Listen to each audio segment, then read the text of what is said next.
es probablemente yo diría que uno de los pocos críticos e investigadores que hay en España que se toma la literatura infantil y juvenil muy en serio y que la aborda sin ningún tipo de concesión. Es decir, sabe decir las cosas. Si duelen, duelen, y si no duelen, pues mejor. Pero él aborda este ámbito de la creación de una forma seria, y eso yo creo que es algo que todos le agradecemos mucho. Sus puntos de vista son interesantes, está muy bien formado y además es formador. Actualmente imparte clases en el Máster de Literatura Infantil que dirige Teresa Colomer en la Universidad de Barcelona. También colabora con otros másters, coordinó secciones específicas sobre literatura infantil en distintas publicaciones, ha estado detrás de la coordinación, de la edición de muchas obras realmente interesantes. En fin, estamos hablando de un hombre con una trayectoria ya muy consolidada. Y un ejemplo de que se toma las cosas en serio y le llama a las cosas por su nombre va a ser la conferencia de hoy, que lleva por título Buenas intenciones, malas praxis, estereotipo y literatura infantil y juvenil. Tiene la palabra. Ahora sí. Muchas gracias, José, por las palabras, por la invitación. Y por la invitación no porque me hayas invitado a hablar, que es lo que normalmente se agradece, sino también porque me hayas invitado a escuchar. Para mí ha sido un verdadero lujo contar con un intercambio dentro, digamos, de las horas de congreso y fuera de las horas de congreso con las personas que han venido a dar conferencias, pero también con las personas que forman parte del público. En particular, yo los animo a los participantes del Congreso a que acosen a Carmen Solé, a que acosen a Paloma, a que acosen a Joana, a Tomás, a Magir, a Jan, a que vean que el conocimiento o que lo que ellos tienen que dar no solamente se reduce a las 2 horas o a la hora que hablaron, sino que son personas que tienen un punto de vista y una forma de ver las cosas que realmente nos enriquecen. A mí me da un poco la impresión de que los congresos se han convertido en espacios de formalismos académicos, de intercambio de invitaciones entre profesionales, en legitimación de discursos ideológicos o regionales, pero hay pocos congresos en los cuales haya un verdadero espíritu de intercambio, y este para mí ha sido no una sorpresa porque conozco tu rigor y conozco la pasión que tienes al hacer las cosas, pero sí ha sido para mí absolutamente enriquecedor. Y bueno, ahora me toca a mí la responsabilidad de meterme como conferencista, y bueno, espero estar a la altura. Empiezo pues. Buenas intenciones y malas praxis, estereotipos y literatura infantil. Esto forma parte de un proyecto de investigación. Cuando digo proyecto de investigación, no está dentro de un ámbito académico formal, sino dentro de una curiosidad mía y una forma de reflexión, en particular sobre las modalidades de producción literarias en España y literarias infantiles. Y cuando hablo de literatura infantil, no solamente me refiero al elemento textual, sino también al elemento imagen. Y dentro de esta reflexión me interesa especialmente porque me permite identificar cuáles son los problemas básicos que yo encuentro dentro de la literatura infantil, pero sobre todo me permite entrar en contacto con diversos tipos de mediadores y de creadores. Me interesa entrar en contacto con la escuela, con la universidad, con los ilustradores, con los editores y con los bibliotecarios, maestros, bueno, maestros ya lo he dicho, y padres que median en el proceso de llevar los libros a los niños. En este sentido, yo parto de la idea de que el problema de la literatura infantil normalmente está en el mediador. el niño tiene una limpieza y unas posibilidades que una literatura infantil en exceso didáctica, como es la que se produce en España, tiende no solamente a castrar, sino que además tiende a que el niño abandone el deseo de la lectura. Yo creo que el principal enemigo de la literatura infantil es el Plan Nacional de Fomento de la Lectura, que ha conseguido realmente castrar una sensibilidad, una curiosidad y un espíritu lúdico. Y en este sentido, yo lo que le voy a presentar son 2 libros, nada más nos vamos a remitir a 2 libros de literatura infantil que los escogí porque me parecen que han tenido un especial peso, pero que podrían ser cualquiera otros. Así, no son libros que yo he buscado para acomodarlos a mi discurso, sino he escogido estos libros porque creo que son obras que han tenido una importancia o una difusión especial, pero que podrían ser intercambiables por otras. He tomado la decisión de no escoger autores españoles, ni ilustradores, autores literarios y de imagen españoles, sino utilizar 2 libros de afuera para tener un poco de distancia, no por otra razón. Y el primer libro que vamos a ver se titula Cómo curé a papá de su miedo a los extraños. Está escrito por el narrador libanés Rafik Shami, que es una verdadera autoridad dentro de Alemania y dentro del Líbano, dentro de Siria, perdón. Es una persona que ha tenido multitud de premios como escritor para adultos y que ha incursionado en el género infantil con esa autoridad que le confiera a determinados autores de prestigio adultos cuando incursionan y escriben para niños. Y está ilustrado por Ole Kenneke, que es una ilustradora que, bueno, muy prolífica, con obras verdaderamente enternecedoras, algunas de ellas, con un registro muy particular, con una experiencia además de ilustración de humor gráfico político.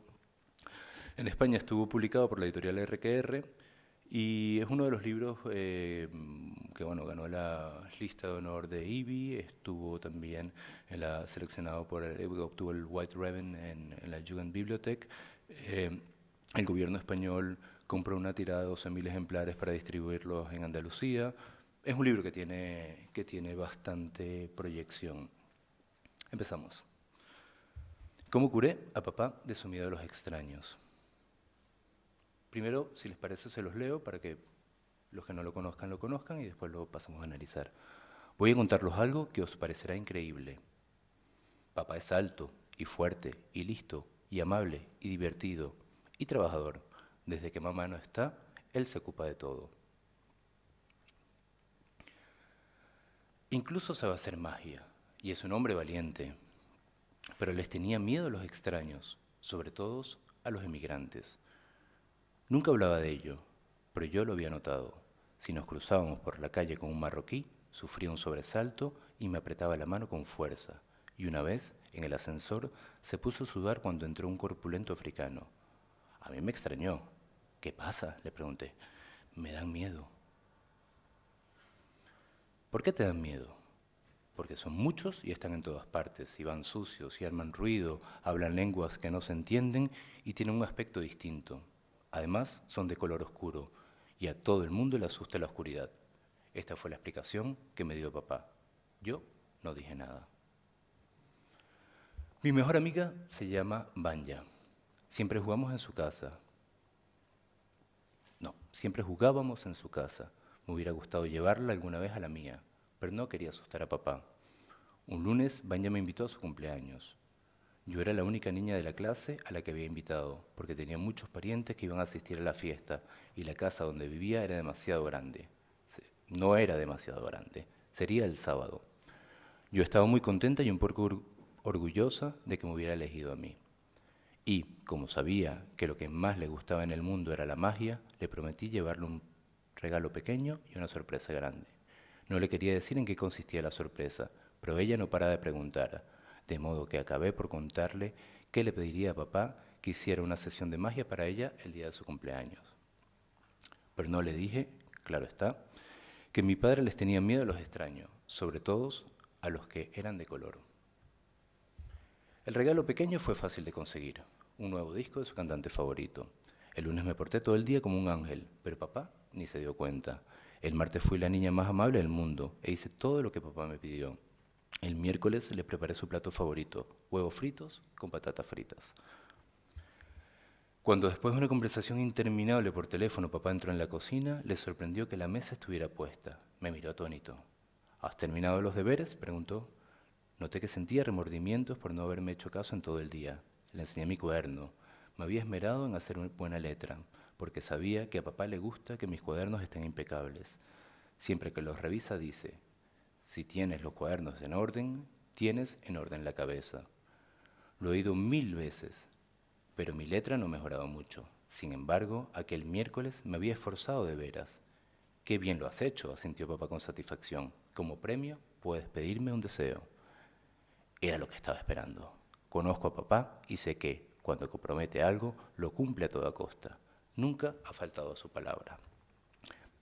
Me gustaría que el sábado hicieras una sesión de magia para una amiga, le dije. Es su cumpleaños y le encanta la magia. Es una amiga a la que quiero mucho. Papá se sorprendió, porque no le había hablado de la fiesta de cumpleaños, pero enseguida quiso saber a qué hora sería y lo anotó en su agenda, mientras murmuraba, lo haré encantado. Fue una suerte que no preguntara nada sobre Vanya. Ninguno de los dos imaginábamos la sorpresa que nos íbamos a llevar el sábado.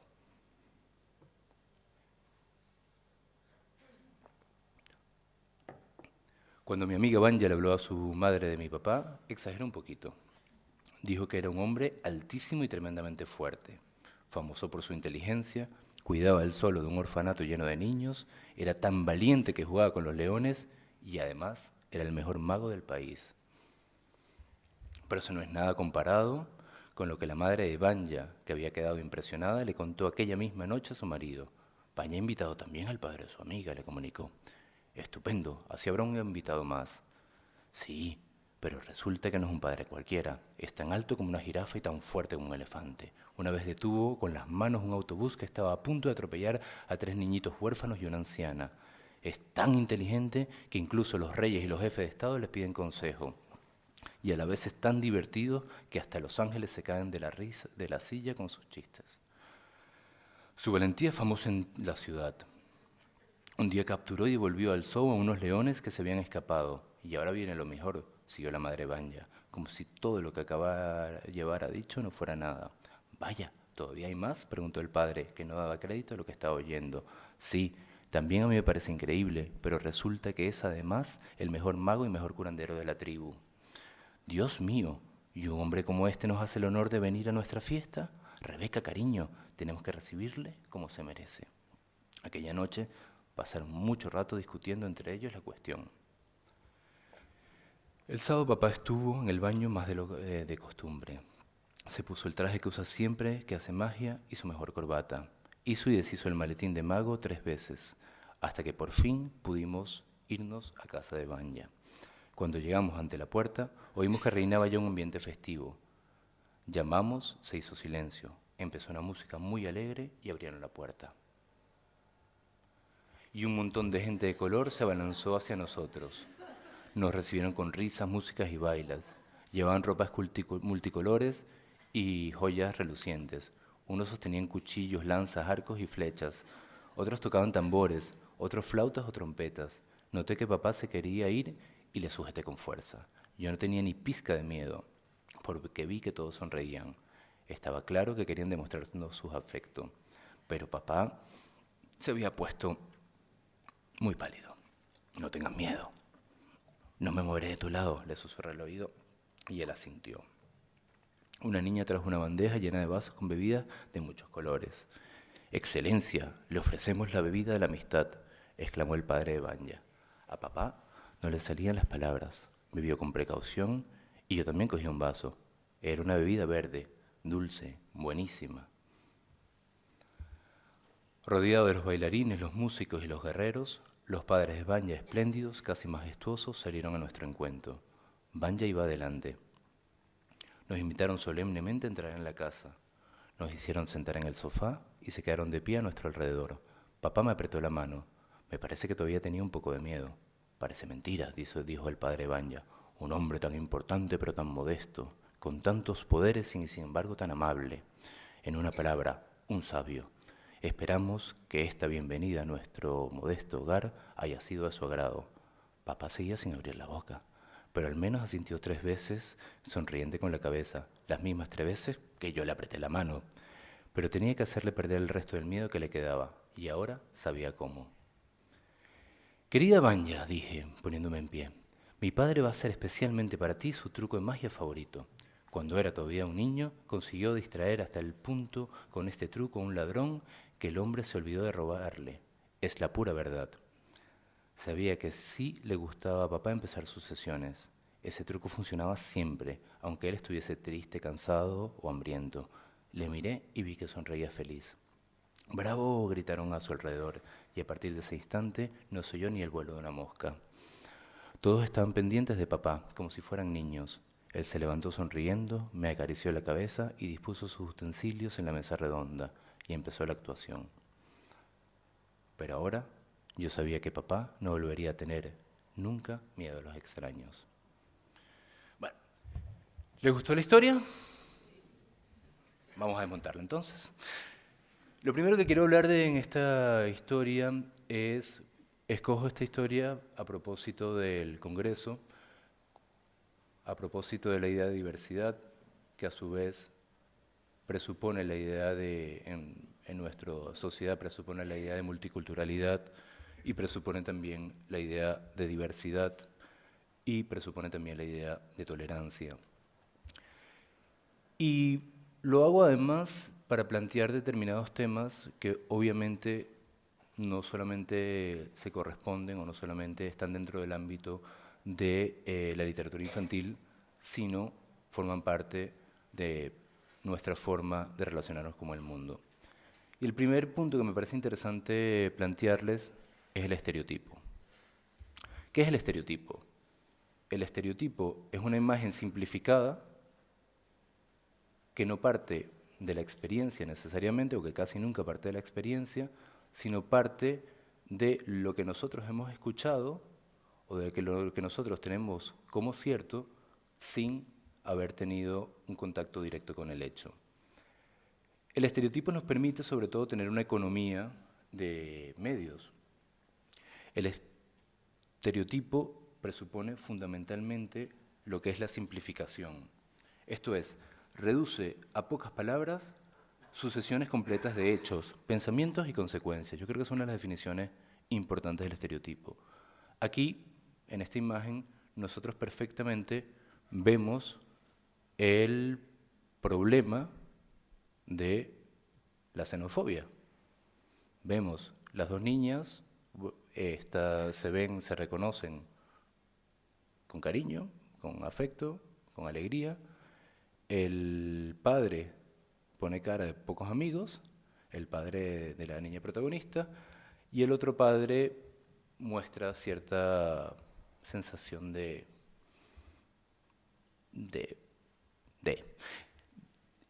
Al mismo tiempo, también podemos ver que se establece una igualdad entre los adultos.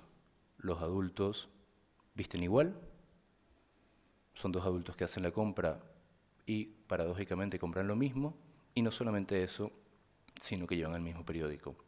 ¿Cuál es la diferencia entre los adultos? El color de piel. Las niñas, en cambio, no tienen ningún tipo de diferencia, ningún tipo de similitud, salvo quizás el hecho de que sean niñas y que tienen más o menos la misma edad o la misma estatura, por lo menos, se visten distinto, tienen distinto pelo, tienen distinto color de piel, su actitud física es distinta. Habría como una suerte de discurso detrás de esta imagen en la cual dice, los niños asumen la diferencia sin problema, en cambio los adultos no la tienen, los niños ven lo común, en cambio los adultos ven la desemejanza. El conflicto de la historia se traduce perfectamente desde la portada. Vemos una niña voluntariosa que arrastra a su padre, hacia donde está su amiga y hacia donde está el otro, y vemos el rechazo que en el rostro del padre ofrece la imagen de el padre de su amiga. Vemos aquí perfectamente está estructurado lo que es un estereotipo. Hay un estereotipo aquí en el cual hay una reducción máxima de medios narrativos, hay una economía total. Con esta imagen de un modo muy sencillo, muy fácil, muy eficaz, el lector, no digamos conscientemente, pero en un nivel de conciencia no racional o no reflexivo, mejor dicho, inmediatamente sabe de qué habla el libro, sabe cuál es la situación y sabe cuál es el problema. Y el estereotipo en ese sentido nos ayuda de tal modo que hay un estereotipo, por ejemplo, de una imagen de salida de emergencia y nosotros en una situación catastrófica, que esperemos que no pase por lo menos durante esta hora, sabríamos perfectamente cómo actuar. Sin embargo, también vemos cómo en esa economía de medios del estereotipo hay una simplificación que reduce a patrones estables los comportamientos. Hay además una cantidad de cosas que se dejan fuera y sobre todo se eliminan todos los tipos de matices. Así pasamos a un segundo tema, el estereotipo y el principio de seguridad.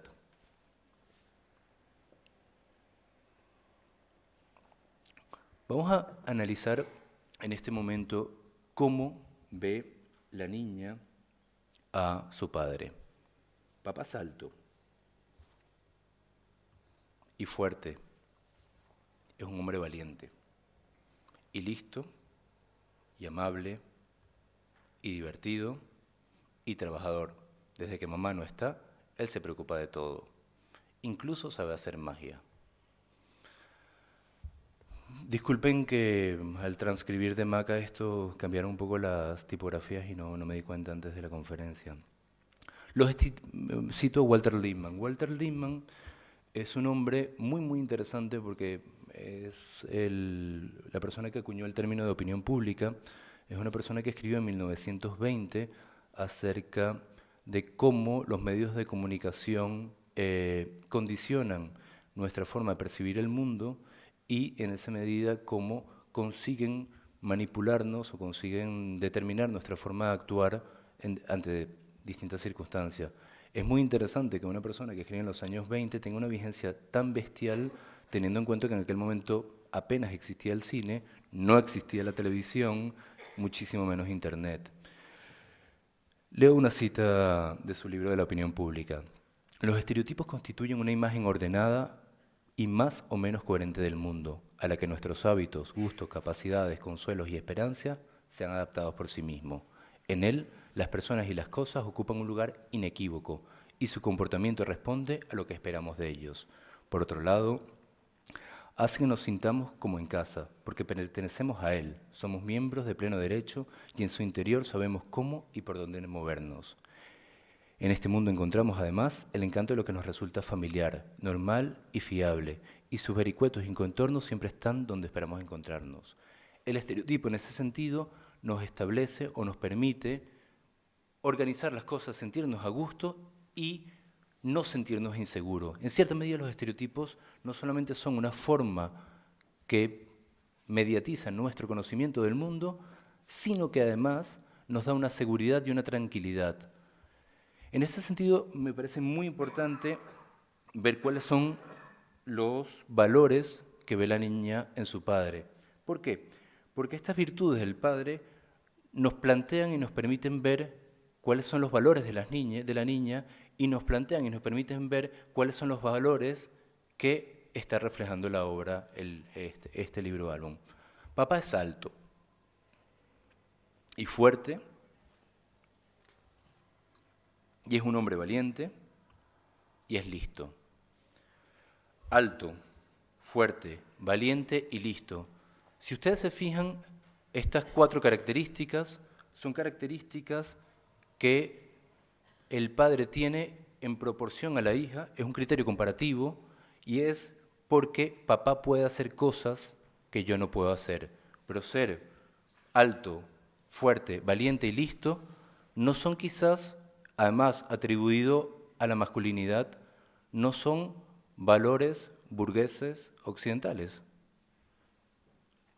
En ese sentido, además, es muy interesante, el alto aquí ves perfectamente cómo refiere a lo que la niña no puede hacer, el fuerte refiere a lo que la niña no puede hacer, el valiente refiere a una situación de, digamos, hay un trastocar la idea de valentía, y el listo hay una idea además de parodia. La niña ve como listo a un padre que no sabe cómo hacer una receta. Además, hay otro tipo de valores que son los valores propios del padre, los valores de la figura paterna. Es amable. El padre hace lo que a la niña le resulta pesado hacer y divertido. Es muy curioso y bastante significativo que el padre está haciendo el mono. Y trabajador. Desde que mamá no está, él se ocupa de todo. Otro elemento interesante aquí es cómo leerle un cuento a una niña significa ser trabajador. Es decir, la lectura antes de dormir se ve como un esfuerzo que, como es buen papá, él a pesar de llegar cansado del trabajo y agotado como se le ve, tiene la maravilla de leerle un cuento a su hija. Desde que mamá no está, también hay que decirlo. Pero incluso sabe hacer magia, así, eso ya es lo mejor que puede tener un niño en su vida, es un padre que sepa hacer magia. Bien. Entonces, aquí ha habido una presentación en el álbum de los personajes, o de los personajes a través de la relación de la niña con su padre, y entramos en el quid de la cuestión, entramos en cuál es el problema. El problema que va a venir ahora es cómo un padre que es alto, fuerte, valiente y listo puede sentir miedo a un extraño. Y aquí entramos con el tema del estereotipo. Hasta ahora hemos visto dos características del estereotipo que no necesariamente son negativas. El estereotipo, o al revés, incluso el estereotipo como economía de medios de comprensión nos da algo positivo. Nosotros no podemos tener experiencia de todo lo que vivimos, nosotros podemos tener unos estereotipos que nos guíen el actuar y eso es absolutamente normal y necesario.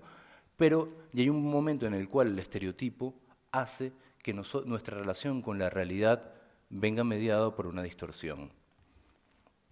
Y en ese sentido, lo primero que me interesaría analizar es el título del libro. ¿Cómo curé a papá de su miedo a los extraños? Discúlpenme que sea absolutamente analítico, pero creo que nos va a ayudar un poco. El ser analítico a veces sirve, aunque no lo crean. Pero empecemos con el cómo.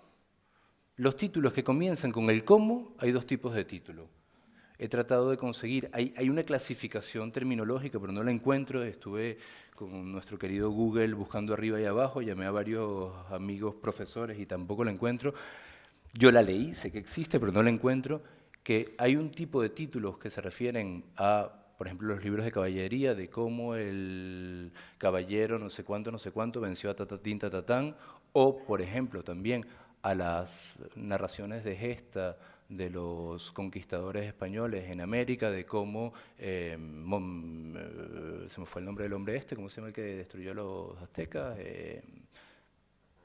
Hernán Cortés se enfrentó a Montezuma, Este título de cómo habla de la narración de una proeza, y aquí va a suceder una proeza.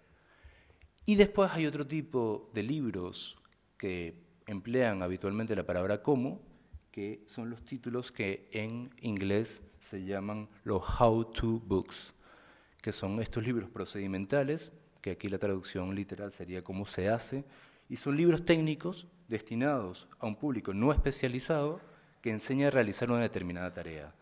En ese sentido, este tipo de libros a mí me parece interesante tenerlos en cuenta porque tienen un lenguaje cotidiano muy accesible, muy fácil. Pensemos, por ejemplo, en todos los libros estos de, qué sé yo, Web for Dummies, no sé cómo están traducidos en España, para tontos o algo por el estilo. ¿Para quién? A ver, hablen duro. No, autoayuda, no. Hay una colección de libros amarillos que es cómo hacer matemáticas para tontos, para inútiles, exacto.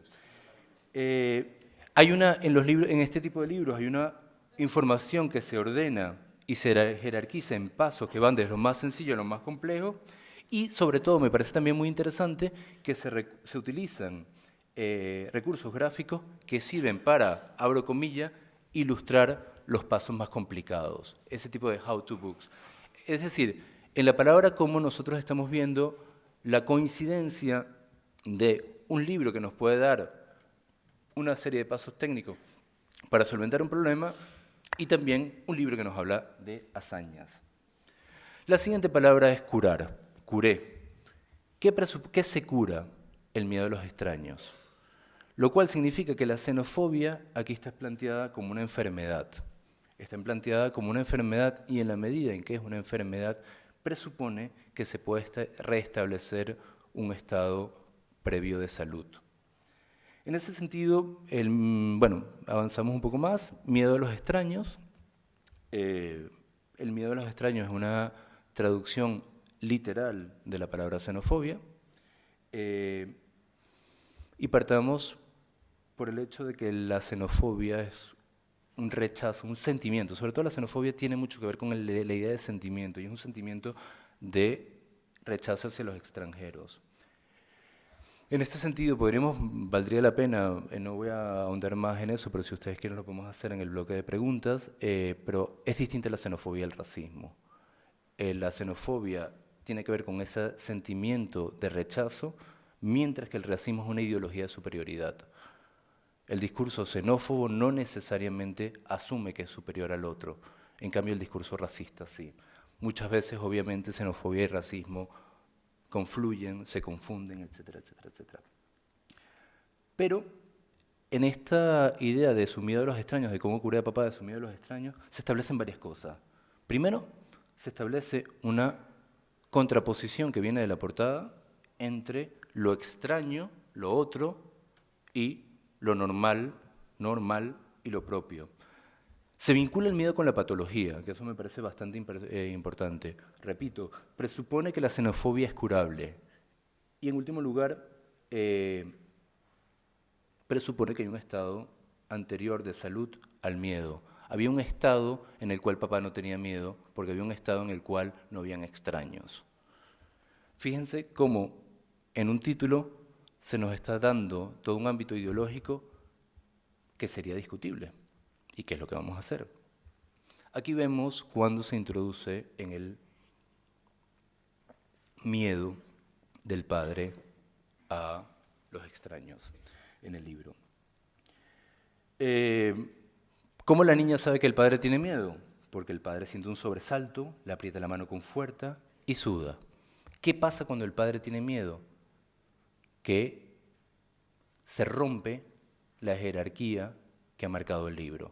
El libro ha marcado que la niña depende del padre, el libro ha marcado que el padre tiene la posibilidad de hacer cosas que la niña no sabe hacer, o que no puede hacer, o que no tiene la capacidad física para hacer, pero aquí la niña es la que guía al padre y es la que consigue que el padre salga.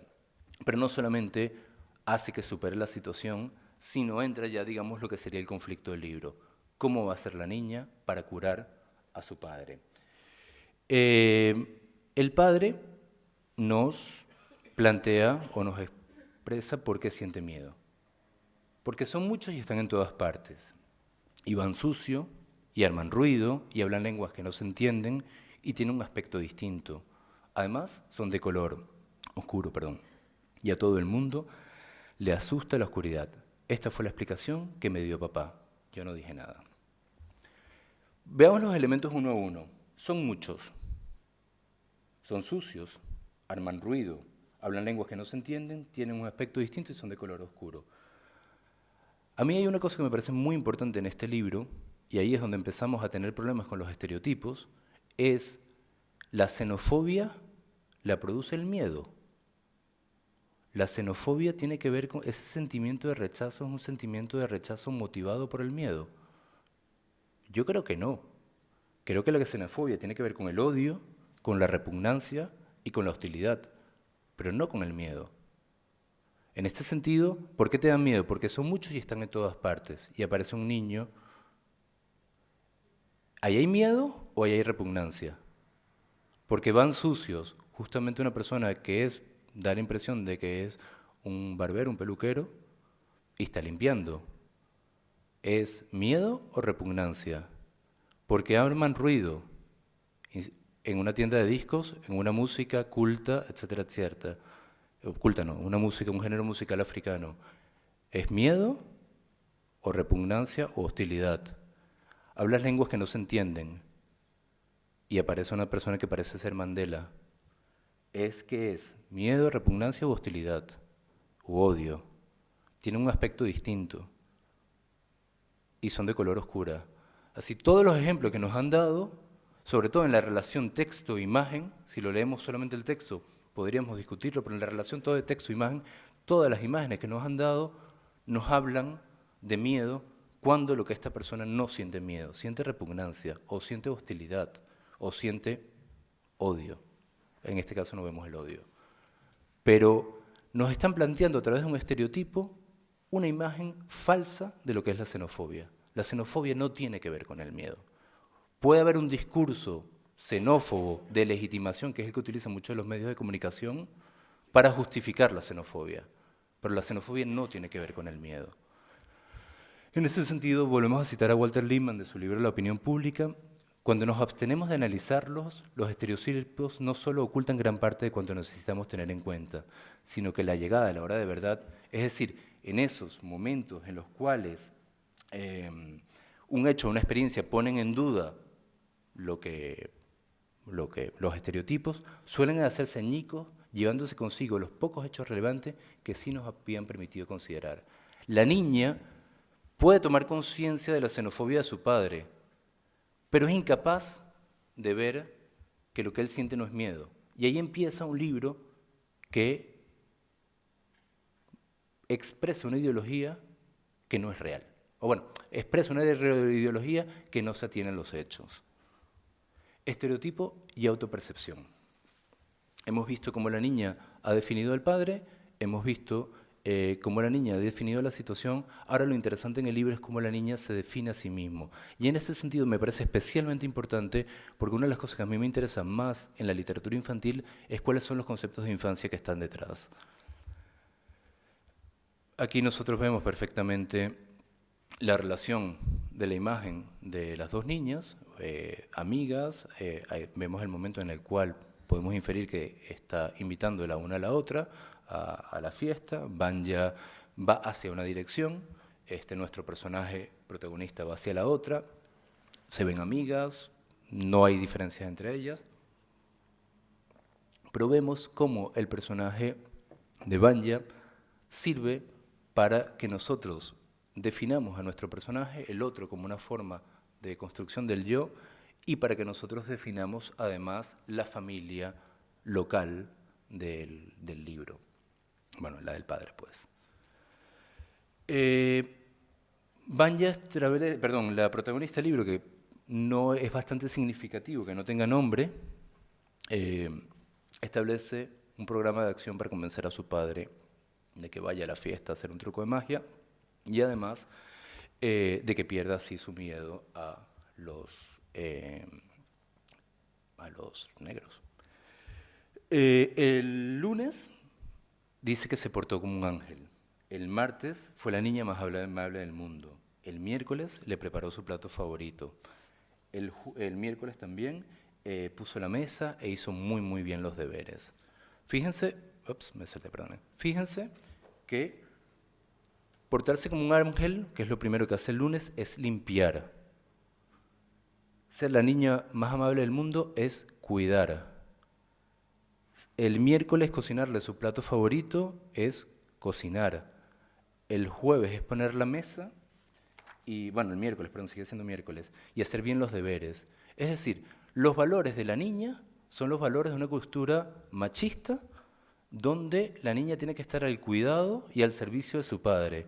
Y el único rasgo que la distinguiría de una madre ausente sería el hecho de que hace bien los deberes, porque además el padre dice, si tienes los cuadernos en orden, tienes en orden la cabeza. Hay una adaptación, hay un discurso de que el niño tiene que tomar los valores de los adultos, incorporarlos y actuar conforme a ellos. En este sentido, no solamente el niño asume los códigos de comportamientos adultos, sino considera que el bien es actuar en conformidad a ellos. también es muy interesante plantear que el padre durante mucho tiempo no le prestó atención, no lo vio, estuvo hablando horas por teléfono, se sintió culpable y la niña aprovechó que el padre se sintió culpable y que se comportó estupendamente bien para pedirle el deseo.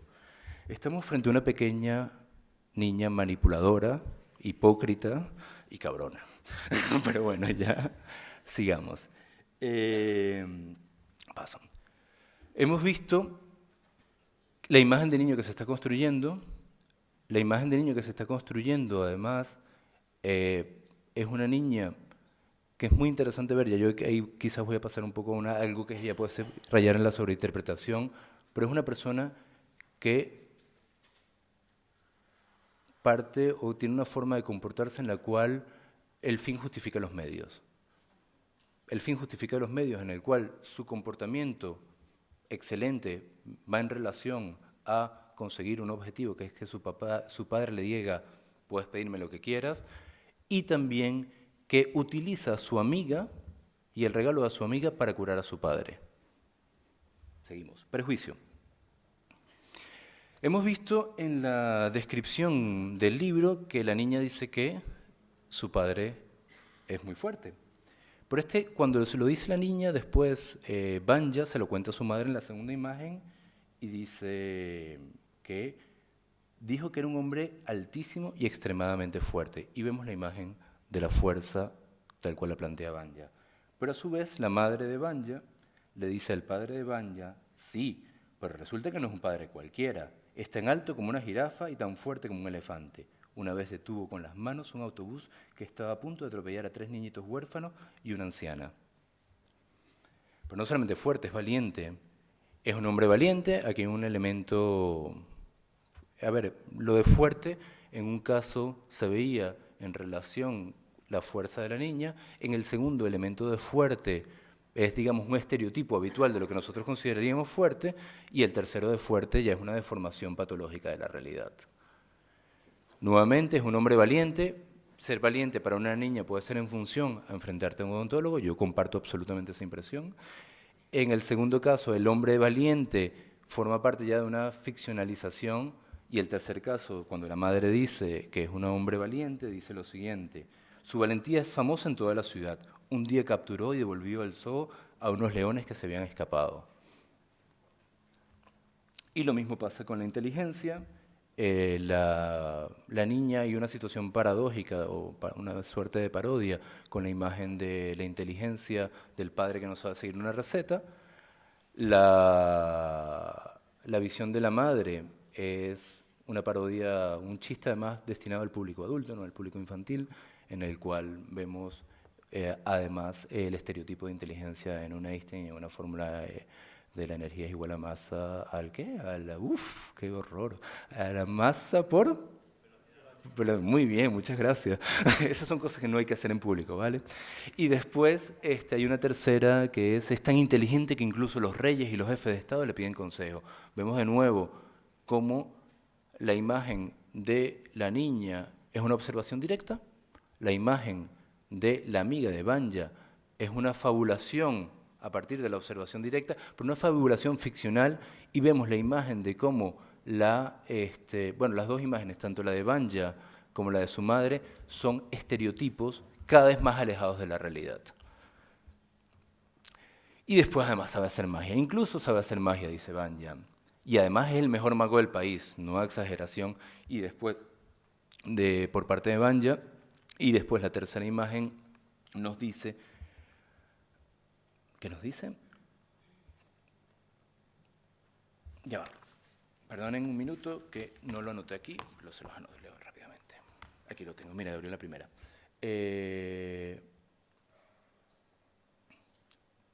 Pero resulta además que es el mejor mago y el mejor curandero de su tribu. Me parece muy interesante que cuando estamos entrando en estas tres comparaciones, el personaje infantil tiene una visión más o menos distorsionada de la realidad de acuerdo a sus estereotipos o prejuicios valorativos, de acuerdo a lo que ella considera importante, porque la sociedad sí lo considera importante, que sea alto, guapo, listo, Después, la otra niña trata de acomodar el discurso de su amiga al repertorio de imágenes que ella tiene sobre lo que es la fuerza, lo que es la inteligencia, que son estereotipos, digamos, los típicos que transmitiría los más media, pero ya a la hora de ver la imagen que tiene la madre o que la madre de Banja le cuenta a su marido, estamos utilizando toda una serie de repertorio de estereotipos sobre nuestra forma estereotipada de ver a África y a los africanos, en los cuales además la fabulación implica necesariamente una pérdida de contacto con la realidad e implica además una ausencia absoluta de criterio de verdad. Viven una realidad que es totalmente ajena a nuestro mundo.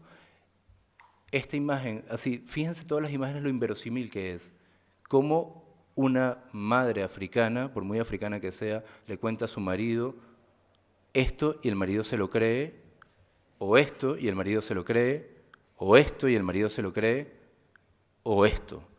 ¿Qué imagen del africano estamos transmitiendo en el libro? ¿Qué imagen de la mujer estamos transmitiendo en el libro? Y ya para colmos de estereotipos, cuando ingresan en la casa, fíjense, lanzas, matracas, instrumentos indígenas, pequeños ídolos, etcétera, etcétera, etcétera, etcétera. Las influencias más sutiles y dominantes son las que logran crear y mantener repertorios de estereotipos. Por una parte, oímos hablar del mundo antes de verlo. Por otra, imaginamos la mayor parte de las cosas antes de experimentarlas. Como resultado, todas esas ideas preconcebidas gobernarán casi por completo nuestro proceso íntegro de percepción, a menos que la educación nos haga plenamente conscientes de ello. Me parece muy interesante que un libro escogido por la Junta de Educación de Andalucía, un libro escogido para Bibliotecas para la Tolerancia de Madrid, un libro escogido y está en la lista de honor de los libros sobre tolerancia de IBI, nos esté transmitiendo todos estos estereotipos. La mentira didáctica. Terminamos con esto, esta parte. Si ustedes se fijan, nos plantean la idea de que este hombre tiene todos los miedos de los extraños, pero es muy bien recibido, logra conocer al otro, logra sentirse cómodo, lo tratan deferentemente, el hombre va superando sus miedos, su hija consigue que el padre se siente orgulloso de lo que es a través de su truco de magia y a través de la anécdota lamentable de lo de los ladrones, que me parece bastante interesante que se utilice una metáfora de ladrones cuando estamos hablando de africanos y en la circunstancia esta. El padre al principio comienza con el título y después queda absolutamente feliz. Estamos planteando una idea de que los problemas del racismo se resuelven así. Estamos simplificando de tal manera la situación que no solamente no estamos dando una respuesta satisfactoria o verdadera, sino que además estamos construyendo más barreras para poder solventar el tema del racismo, además del grandísimo legado de estereotipos que hay detrás del libro.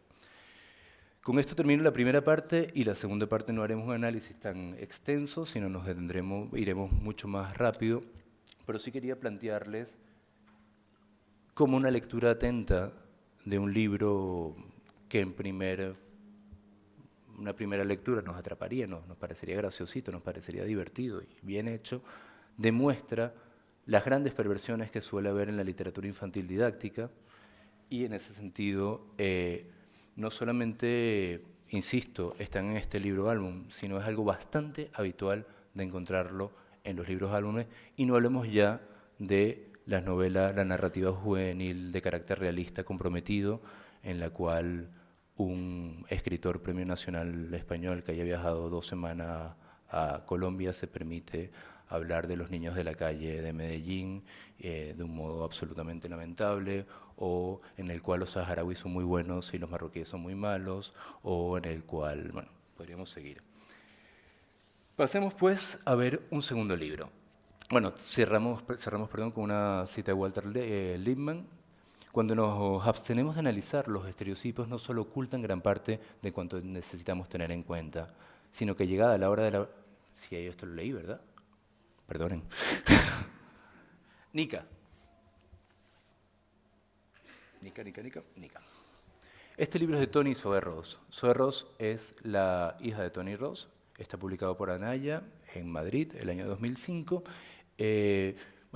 quizás para empezar de un modo anecdótico, Tony Ross, contaba el editor original de la obra que Tony Ross le habían encargado este libro, él había hecho varias ilustraciones, los tenía bastante avanzados y empezó a mudarse. Entonces lo detuvo por medio de la mudanza.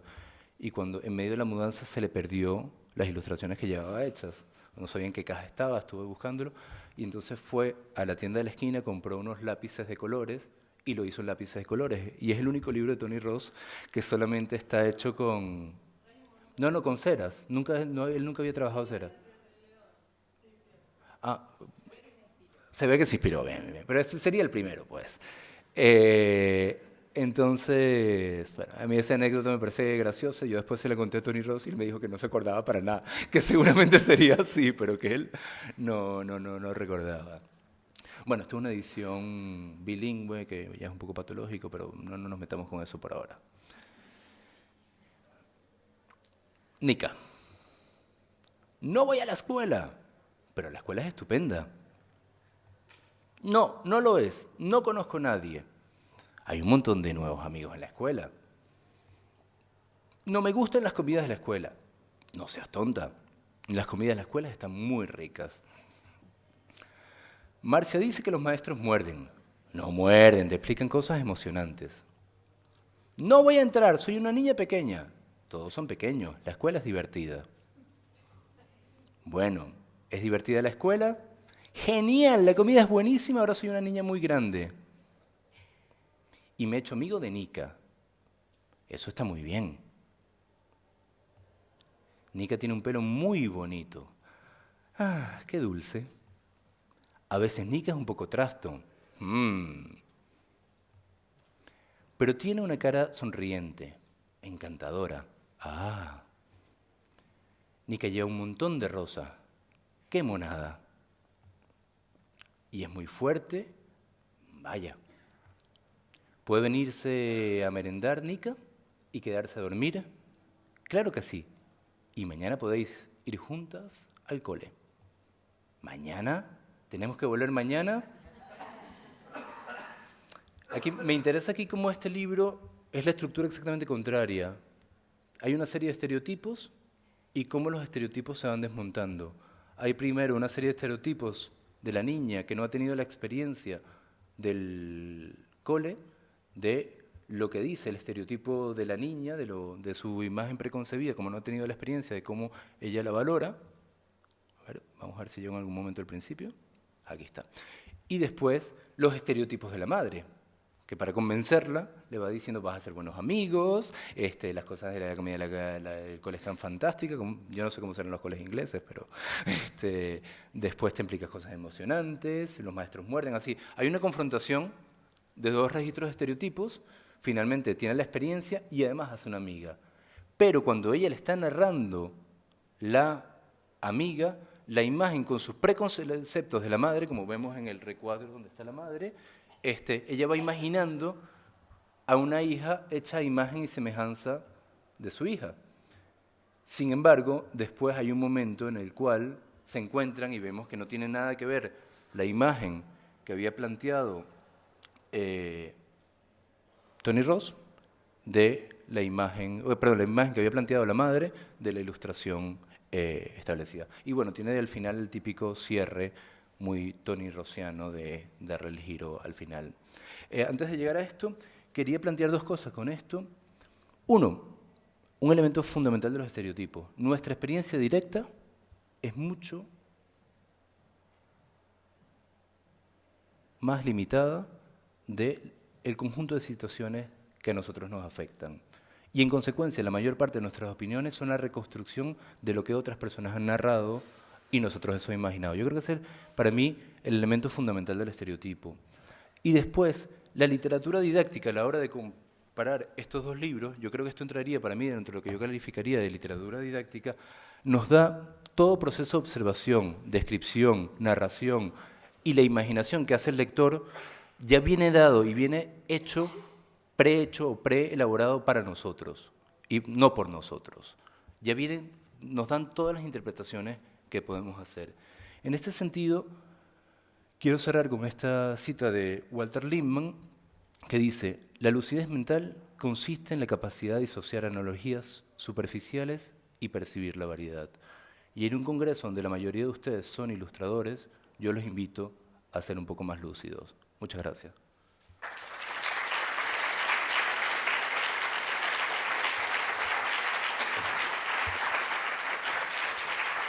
Estoy de acuerdo contigo que no soy muy fan de la literatura infantil didáctica y mucho menos de la didáctica explícita. Prefiero hacer, si quieres, didactismo o pedagogía de una forma más inteligente o por la puerta de atrás, pero lo peor es lo explícito. De todos modos, creo que tu exposición, con el ejemplo que pusiste en el primer libro, tu argumentación valía para ti, pero yo no sé hasta qué punto la comparto del todo. Entonces quería consultar así un par de cosas contigo. La primera parte del libro, que no conocía, me parece que tiene un tono, la segunda parte del libro tiene otro, pero no comparto algunas de las cosas que dijiste. Por ejemplo, cuando decías que el padre sentía repugnancia en vez de miedo cuando iba pasando a través de las escenas en las que decía los negros son ruidosos, son sucios. El padre está contando los dedos y no está viendo lo que pasa a su alrededor. Es la niña la que ve que el otro está barriendo, o es la niña la que ve que la música es un vendedor que vende jazz, es la niña la que ve que el que habla es Nelson Mandela. El padre ni siquiera está percibiendo que esos no los ve. Entonces su prejuicio está limitando su visión de lo que le rodea y la niña está poniendo en duda lo que dice su padre porque ve con sus propios ojos que lo que el padre le cuenta y la realidad que ella ve no coinciden. Es entonces cuando decide ayudar. ¿Cómo decide ayudar? Manipulando a su padre, que la llamaste pequeña manipuladora. Todos los niños lo son. Yo tengo un niño... Sí. Todos los niños... todos los humanos lo son en tal caso. Todos los humanos. Vale. Yo tengo un niño de 5 años.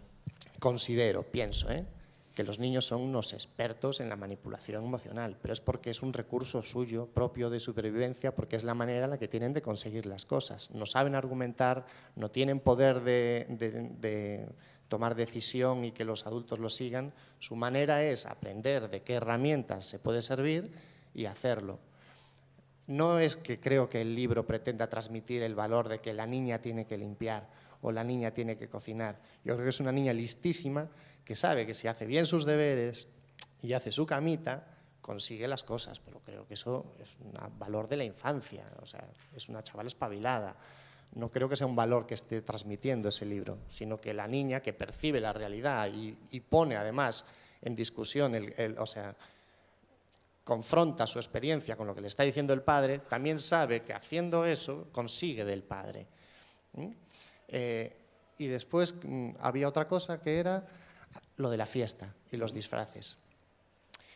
La imagen que se está transmitiendo a lo largo del libro, creo yo, no es la que los negros van con lanzas por la calle. Al contrario, ya nos han contado de manera bastante clara que son personas normales. Y en la propia portada, el padre de la amiga va vestido igual que el padre de la niña blanca.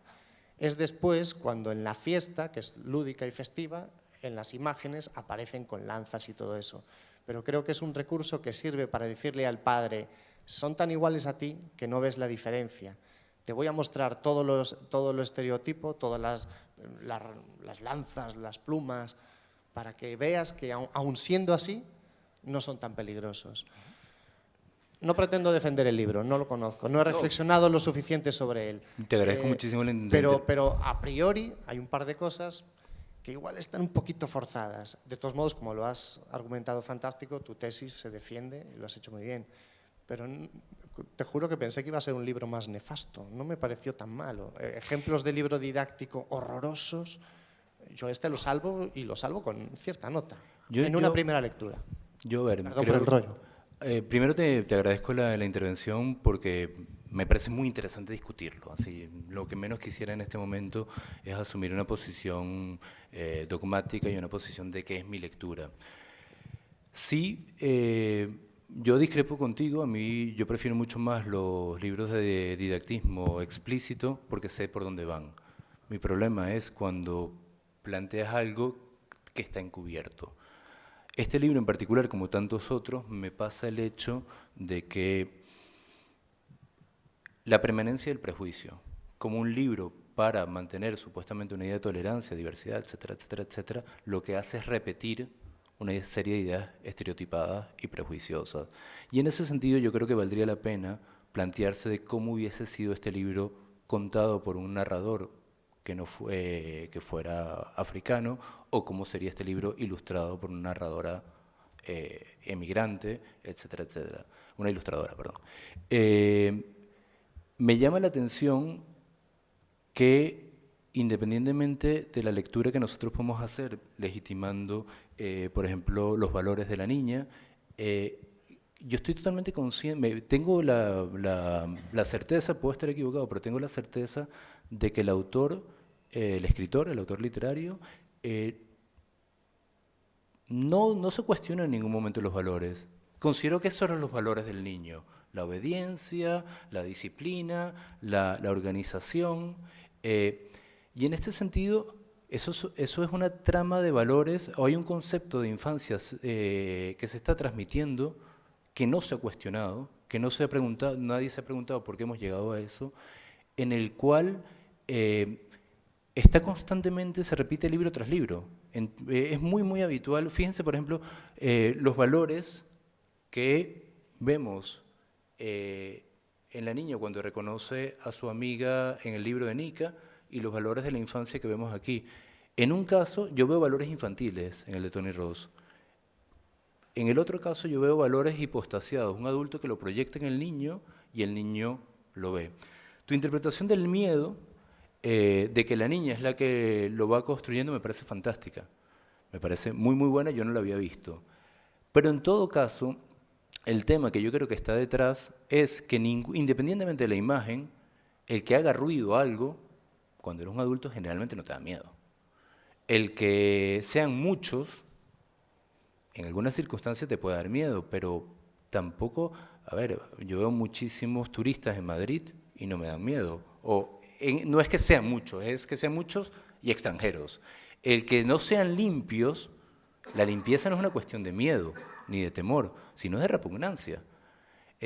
Mi problema no es así, yo creo que puede haber ingredientes de miedo en el sentimiento xenófobo, pero las causas de la xenofobia no son el miedo. Y ese es el discurso que está auspiciando los medios conservadores de derecha. Y lo que es bastante sorprendente es cómo un autor intelectual extranjero, al mismo tiempo, mantiene un discurso de la xenofobia que en ningún momento se lo ha planteado. Y en ese sentido, que no, se ha planteado cuestionarlo.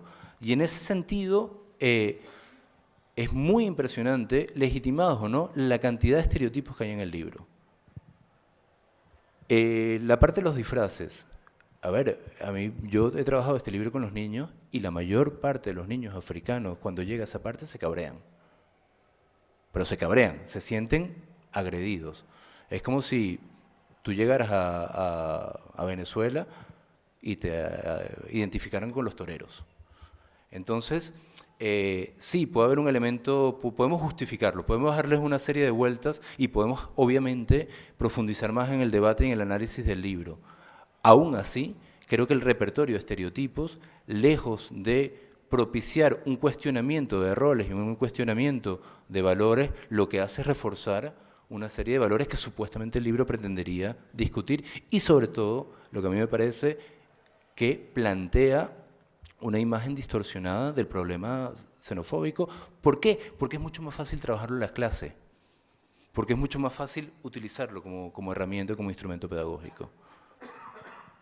Gustavo, coincido mucho contigo en que fue interesantísimo. A mí me encanta que haya análisis de libros, así que ojalá hubiera más seguido análisis así minuciosos. Y también me pasa que, como fue muy intenso lo que dijiste, hay un montón de cosas que me hicieron pensar y creo que no estoy de acuerdo. Te las planteo a ver si te interesan. O, sí. Por supuesto que coincido que esa nena es muy manipuladora. A mí, por ahí, por lo que está ocurriendo en la sociedad argentina, me preocupó mucho más que el tema machista de que lave los platos y todo eso, me preocupó el tema de la falta de asumir el rol adulto, asumir la autoridad, el padre, y dejar que los chicos hagan justicia por mano propia, cosa que en nuestro país está pasando mucho, y hay una generación de padres que miran para otro lado y no tienen la capacidad de decir que no. Entonces este padre me parece que encaja y por supuesto que tiene una hija que toma en sus manos un montón de autoridad que el padre no. Yo detecto, o a mí me resulta más sensible ese tema que el tema de que ella haga las cosas del hogar, digamos, ¿no? Pero el punto que me parece, que me interesa comentarte, es el de la tapa, donde se ven las dos niñas y se miran sonrientes. Un padre está asustado y el otro lee el diario. Nosotros cuando construimos un libro tomamos muchas decisiones y todo el tiempo estamos proponiendo cosas.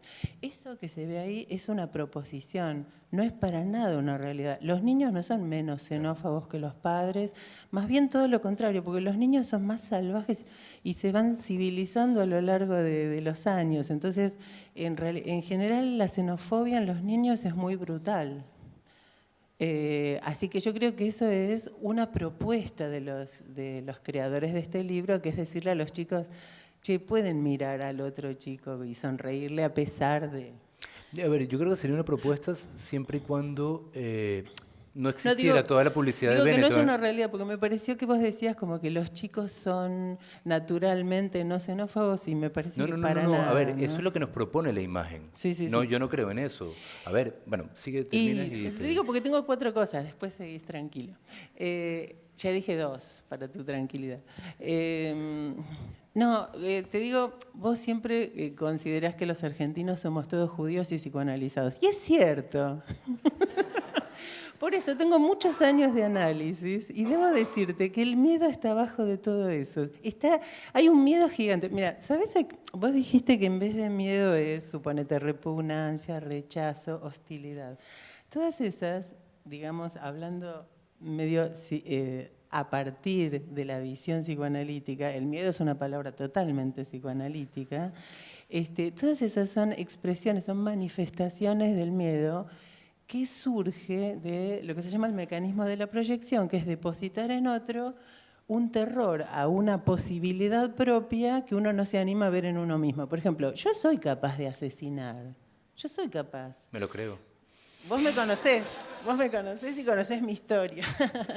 No, pero entonces, yo soy capaz de asesinar, pero como eso me aterroriza, veo a alguien que le detecto esa misma capacidad y digo, ese es un asesino. Esa es la base de la xenofobia.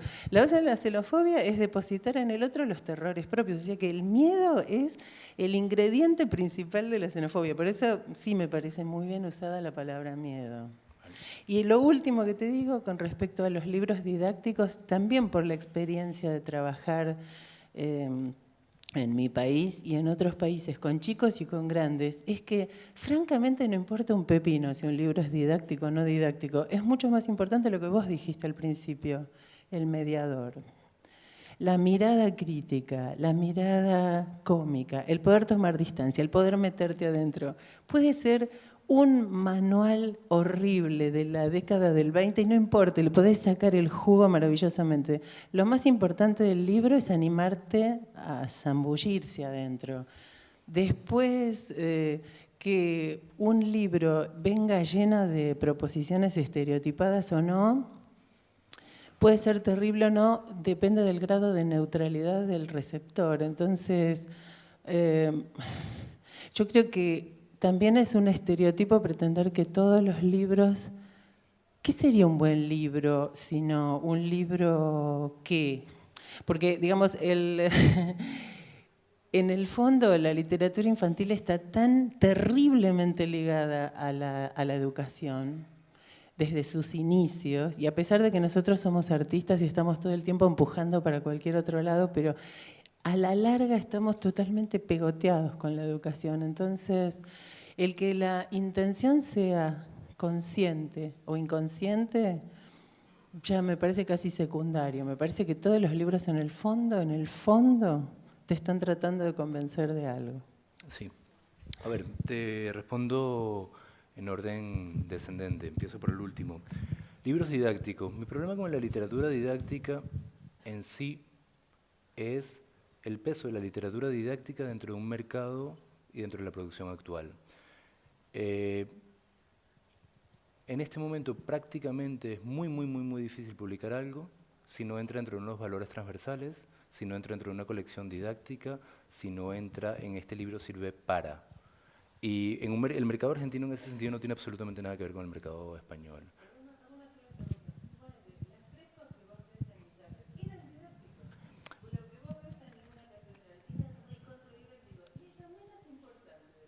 Sí, y Pipi Calzas Largas puede ser didáctico, pero el didactismo, a ver, yo no creo que, yo ahí diferenciaría términos, una cosa es educativo y otra cosa es didáctico. El didactismo hay una instrumentalización del medio para transmitir determinado conocimiento, y esa instrumentalización es la que está determinando el mercado y la producción española y de otros países, pero en España es impresionante. Y eso ya me parece suficientemente grave, pero además me pasa mucho trabajando con ilustradores jóvenes, con gente que está empezando, que el didactismo que hay ya en su forma de escribir y de ilustrar y de trabajar. Y yo siento que es bastante habitual que en la medida en que hay muchos ilustradores que no han encontrado algo propio que contar, o en la medida en que tienen miedo a contar lo propio que pueden decir, vayan y digan, voy a escribir un libro sobre cómo tratar bien a los inmigrantes. O voy a escribir un libro acerca de un pobre niño ciego saharaui que reparaba bicicletas porque lo leí o lo vi en el telediario. Hay una perversión de didactismo de que tú sabes que si entras en ese canal publicas fácilmente, hay un consumo escolar que significa ventas, etcétera, etcétera, que por ahí voy al didactismo. Efectivamente, yo creo que no hay nada más valioso que cuando tú tienes algo que enseñar y lo canaliza. Pero en ese sentido es muy, muy interesante cómo el didactismo es tan perverso en España que hacia donde va es hacia la moral. En cambio, no existe producción nacional de libros de conocimiento. Mientras que en América Latina, en México, en Argentina, en Brasil, es quizás el género más boyante y con propuestas más interesantes. Pero aquí el didactismo es, para mí, una mala herencia de los tiempos del franquismo y sobre todo de la concepción pedagógica escolar de la Iglesia Católica. Es la homilía. Son prácticamente homilías, muchas de ellas laicas, muchas de ellas de izquierda, pero sigue teniendo el mismo espíritu de inculcar, de meter, no de reflexionar, no de cuestionar, no de suscitar debate. En ese sentido yo creo que ahí va el tema del miedo. Lo de la portada, a ver, a mí la portada me parece una portada extraordinaria. Me parece que la portada es lo mejor.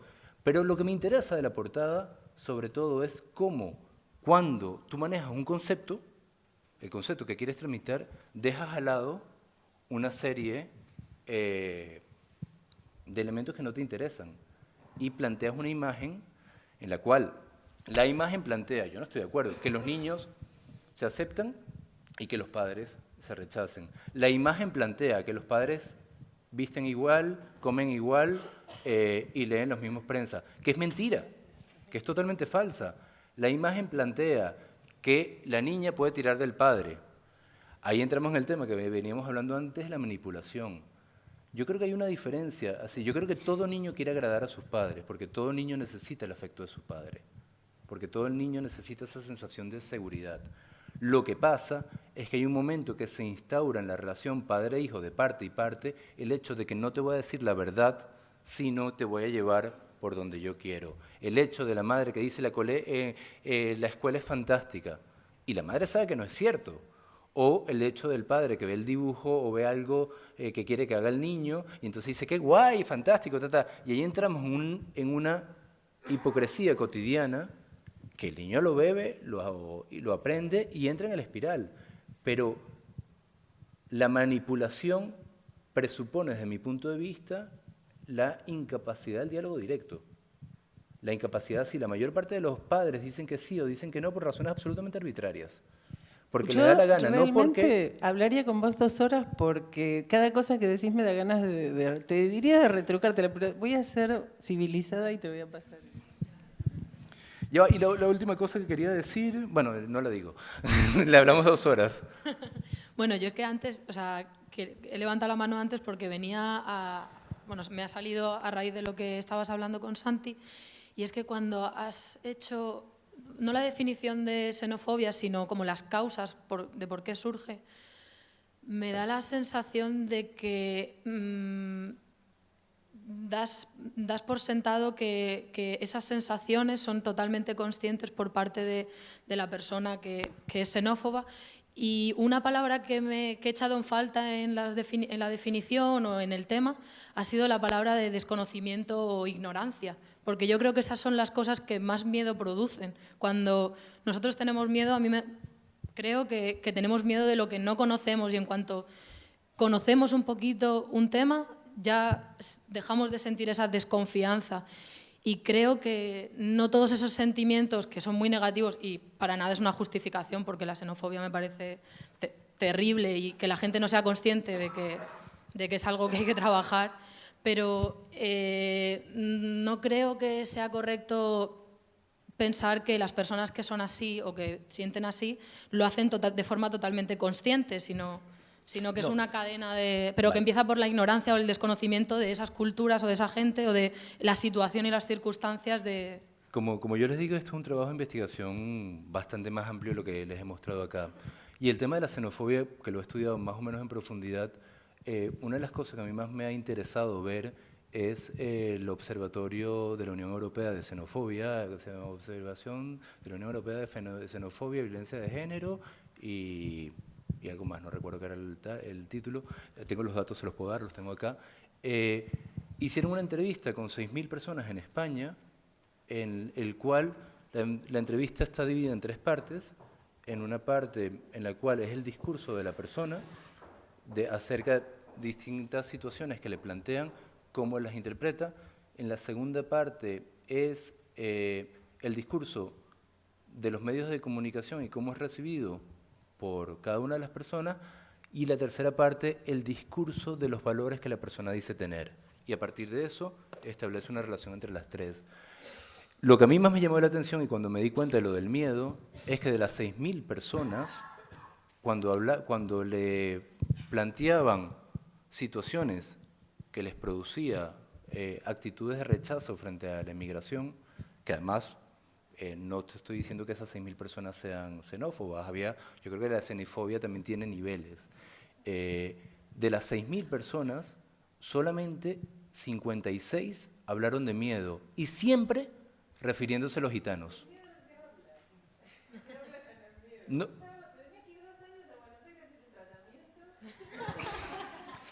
Pero el miedo se identifica, situaciones en las cuales tú ves una imagen que te produce miedo, que era siempre la imagen del gitano, eso me llamaba muchísimo la atención. Habían, en cambio, por ejemplo, cuando veían una imagen de un atracador negro, la atribuían a Estados Unidos. No la veían como propia. El estudio es muy, muy, muy interesante y muy, muy completo. No son unos tontos los que lo están haciendo. Pero la imagen de miedo está absolutamente presente en los medios de comunicación, y en cambio está muy poco presente en el discurso autojustificatorio de la xenofobia. Y ahí es muy interesante. A mí eso me pareció especialmente interesante. Donde, por ejemplo, hay miedo, cuando en situaciones más o menos xenófobas, cuando a ti te toca ir a urgencia y te toca un médico que no es español. Ahí tú prefieres el español, porque te genera inseguridad si el otro tipo sabrá hacer o no sabrá hacer.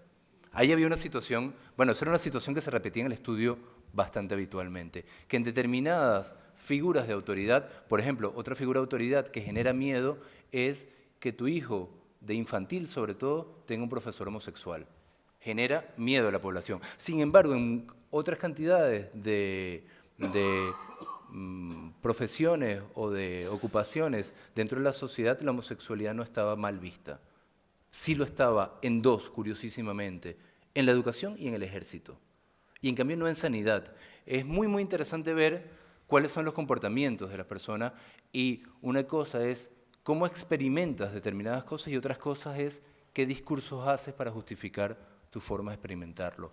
Pero el miedo es algo que esta gente lo plantea, o el estudio lo que demuestra, es que fundamentalmente está planteado por los medios de comunicación y por los partidos ultraconservadores.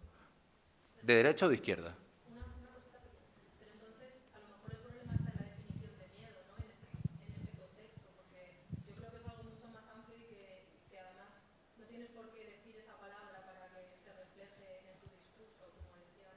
Pero el tema del miedo yo creo que es mucho más fácil explicar la xenofobia por el miedo, que así es mucho más fácil asumir que tu padre tenga miedo a que tu padre tiene hostilidad o le da asco. Pero es que yo creo que esos adjetivos son como una consecuencia de cosas previas, no, o sea, no empieza por ahí, sino que termina en eso. Pero es consecuencia de un discurso, a ver, muy sencillo. Yo estoy en Venezuela, en Caracas, cruzando una calle y veo 4 chavales con determinada indumentaria subiendo y yo me cambio de acera. Porque efectivamente hay una realidad de 32 muertos diarios que te hace actuar eso. Yo aquí puedo estar en Lavapiés perfectamente andando a las 4 de la madrugada y me cruzo con ellos, digo buenas noches y ya está. No hay un elemento de miedo. Y después, yo creo que también en el miedo sería muy interesante a la hora de analizarlo, la gran diferencia que hay entre el sentimiento inconsciente de miedo que es la construcción discursiva del miedo. Bueno, pero ahí podríamos trabajar mucho, pero también en qué medida los miedos que nosotros sentimos ahora, más allá de su justificación o no, que eso ya es otro tema, son miedos inducidos.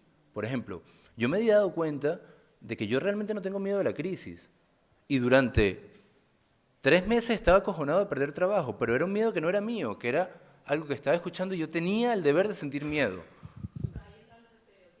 Claro, claro. Y ahí es donde yo creo que entra este libro, es en el entrar en el discurso de que xenofobia igual miedo. Y eso es lo que quiero romper. ¿Puede haber un elemento de miedo? Vale, podemos discutirlo. Pero sobre todo la xenofobia está en el discurso de la repugnancia. Una cosa. A ver. Perdón. ¿No te veo dónde estás? Sí, aquí. Ah, aquí. perdona. Quería comentar 2 cosas. Una, lo que estabas diciendo ahora sobre el miedo, que no tenemos miedo a todo lo desconocido, porque, por ejemplo, con las drogas, el discurso, yo creo que hay un doble discurso. La gente, por un lado, o sea, bueno, te dan la educación de que las drogas son malas, pero hay la fascinación de que aunque no las conoces, son buenas o te van a dar determinadas experiencias, ¿no? Y sin embargo la gente no tiene ese miedo como puede tener a la xenofobia. Bueno, no sé, es algo que pienso. Y luego, respecto a lo que decías de los libros que tienen mucha carga educativa, me llama la atención que en la literatura infantil sí que hay mucho, o sea, se hace mucho hincapié en la educación y, por ejemplo, en todo lo que es la televisión y los programas infantiles son lo contrario. Bueno, es más puro entretenimiento, ¿no?, que educativo. Bueno, yo creo yo, sí. Porque justamente el otro día estábamos analizando en la conferencia, ¿no?, todos los dibujos infantiles y son más bien lo contrario. No sé por qué hay esta descompensación tan grande. Yo creo que básicamente porque el niño tiene el mando y en cambio el niño no tiene la biblioteca. Si tú pusieras una biblioteca en el aula no pedagógica abierta, arrasarían los libros como los de él y estos libros seguramente no serían... Claro, cogidos. Pero en cierto sentido se están apartando a los niños de los libros porque no es lo que buscarían ellos. Si lo que buscan ellos teóricamente son esos programas de televisión, al no darles libros entretenidos o quizás que sean... Pero ahí hay una dicotomía compleja, porque estamos planteando que la televisión es mala y los libros son buenos. O podemos caer en eso, quizás tú no lo estás planteando directamente, pero es bastante fácil caer en ello. Yo creo que en general, lo comentaba Carmen el otro día, de forma bastante enfática, ha habido una posibilidad de hacer ha habido una posibilidad de hacer una buena televisión, ha habido una posibilidad de hacer una buena literatura infantil, así, y además en la misma época. Es muy interesante que justamente a la salida del franquismo, lo primero que se produce en España para niños son libros divulgativos, de nuevo, lo informativo, más que lo literario. Después, poco a poco, se adentró en lo literario. Pero, en general, estamos en una cultura que, desde mi punto de vista, en contra de lo que pueda parecer, tiene muy poca importancia el niño. Tiene muy poca importancia lo que el niño lee, lo que el niño ve, las experiencias creativas, las experiencias... básicamente lo importante es lo que el niño consuma. Y lo que el niño consume, el canal de consumo del libro es la escuela.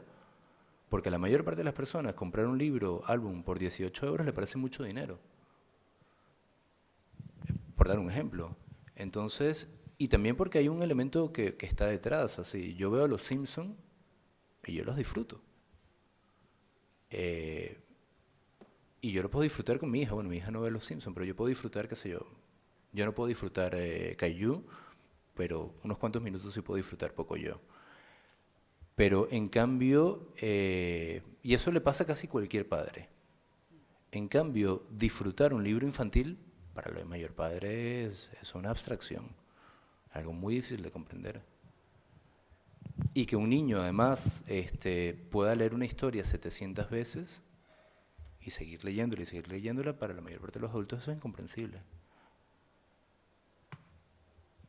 A ver, yo como editora infantil y de proyecto educativo no estoy de acuerdo en parte de tu exposición. Normal, ¿no? No estoy nada de acuerdo, puesto que creo que el mensaje, hay un principio de la comunicación que es el mensaje no es cómo se emite, sino cómo la otra persona lo recibe.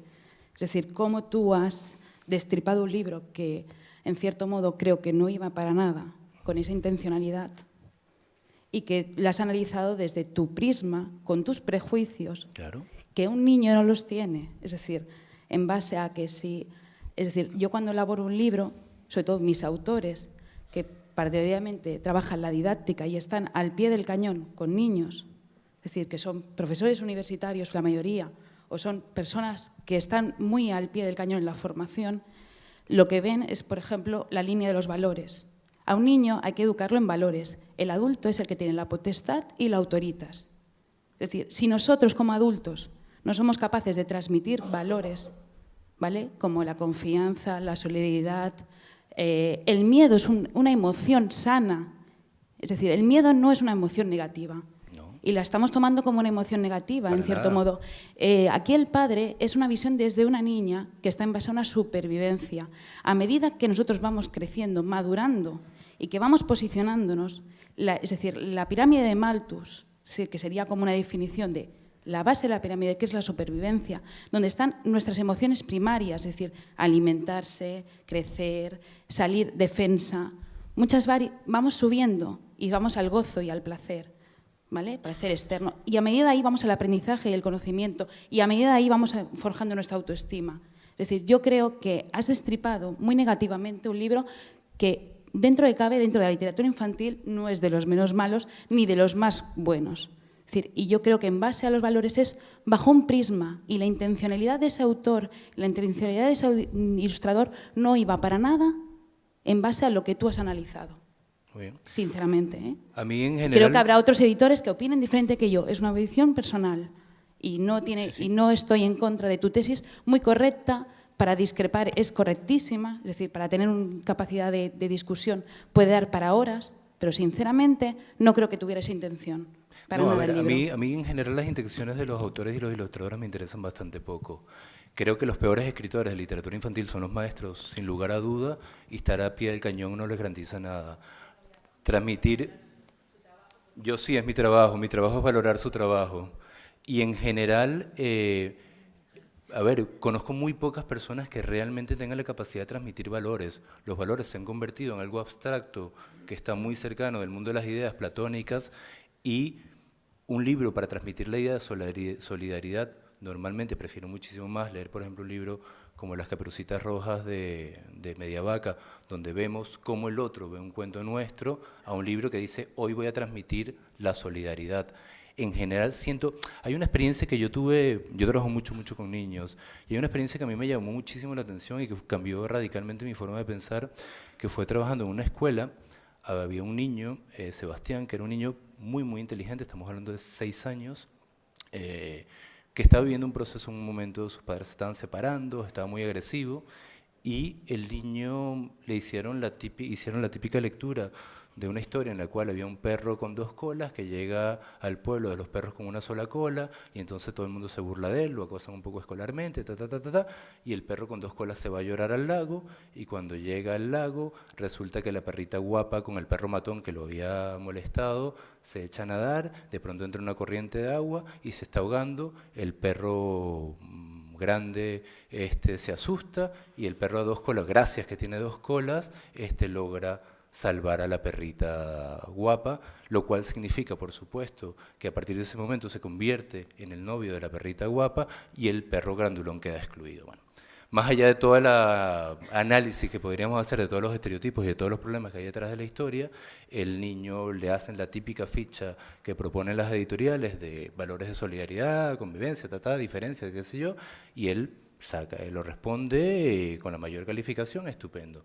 Sale al recreo y en el recreo golpea a un niño chino. Viene la maestra, lo llama y le dice, bueno, Sebastián, como tú...